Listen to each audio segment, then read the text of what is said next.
Kita ke Mbak Kevia terlebih dahulu sebagai korban yang selamat. Mbak Kevia, di luar sana terjadi perdebatan. Apakah ini karena gas air mata atau bukan? Tapi menurut pandangan Anda sebagai korban yang mengalami langsung seperti apa, Mbak?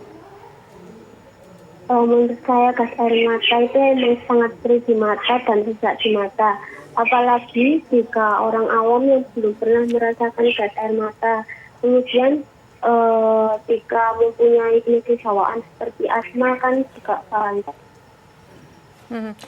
Ya, Kevia, ada beberapa teman mungkin yang mengalami juga kondisi seperti Kevia tadi. Mungkin teman yang mencoba membantu Kevia, Kevia mengatakan tidak seperti Kevia. Tapi orang yang Kevia kenal, ada yang mengalami kondisi seperti Kevia saat ini? Tidak ada. Nah, Kevia, tadi dokter mengatakan akan sembuh selama 2 bulan. Selama ini apa mungkin yang Kevia rasakan? Apakah mungkin sangat tidak nyaman?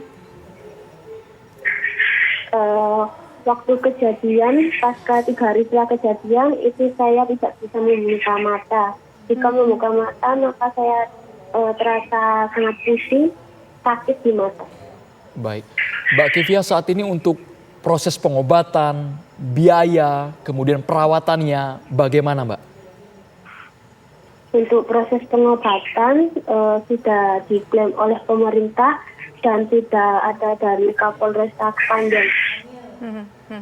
Oke, baik. Nah, sekarang kita ingin menuju ke Mas Rifanli. Mas Rifanli tadi mengatakan bahwa ini karena adanya gas air mata sehingga menyebabkan kematian yang berdampak katakanlah dari gas air mata bikin orang jatuh nggak bisa bernafas begitu.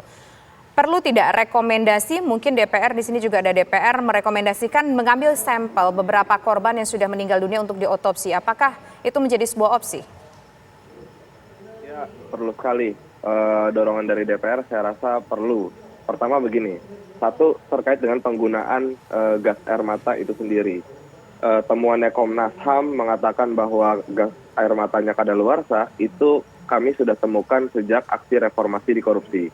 Berarti harus ada yang dicek oleh anggota DPR tentang mekanisme evaluasi penggunaan gas air mata selama ini. Itu yang pertama. Yang kedua, berkaitan dengan yang terjadi di Kanjuruhan, ini belum ada nih dorongan untuk otopsi tentang kenapa ada 130-an orang yang meninggal dan sejauh mana upaya pemulihan dari negara untuk kondisinya hari ini dan rencananya ke depan seperti apa. Karena dalam konteks seperti ini penting sekali untuk mengembalikan situasinya seperti sebelum adanya kejadian seperti itu.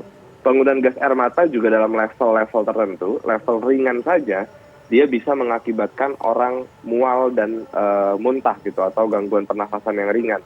Dalam level berat ini yang terjadi di Kanjuruhan itu bisa mengakibatkan dada sesak, terus hidung gatal, iritasi, dan itu membuat orang jadi susah bergerak atau ingin cepat keluar dari suasana tersebut yang mengakibatkan berdesak-desakan itu tadi. Nah, kembali ke konteks apa yang bisa dilakukan oleh DPR, pertama, mereview kembali penggunaan senjata api oleh kepolisian, mereview atau mengevaluasi diskresi yang kerap kali menjadi dalih kepolisian untuk bertindak. Demikian. Baik. Mas Taufik Basari, kami juga ingin tahu ini karena untuk mengusut ini butuh proses. Kita masih menunggu TGIPF, kemudian tersangkanya sekarang masih stuck di angka 6 orang. Menurut Anda, apa lagi yang harus dilakukan agar ini makin tuntas? Ya, sebenarnya kalau kita ingin bicara penegakan hukum, itu cukup simpel sebenarnya di kasus ini. Yang pertama, tentu yang di lapangan dulu yang kita lihat, ya. Siapa saja personel yang membawa gas air mata. Kemudian dari personel yang membawa gas air mata itu siapa saja yang melontarkan gas air mata tersebut, kan bisa dihitung, dan siapa saja namanya. Nah, dari situ kemudian ditelusuri apakah ada perintah atau tidak. Jika tidak ada perintah, ya berarti mereka bertanggung jawab atas perbuatannya masing-masing. Jika ada perintah, maka perintah tersebut juga harus diketahui bagaimana bentuk perintahnya.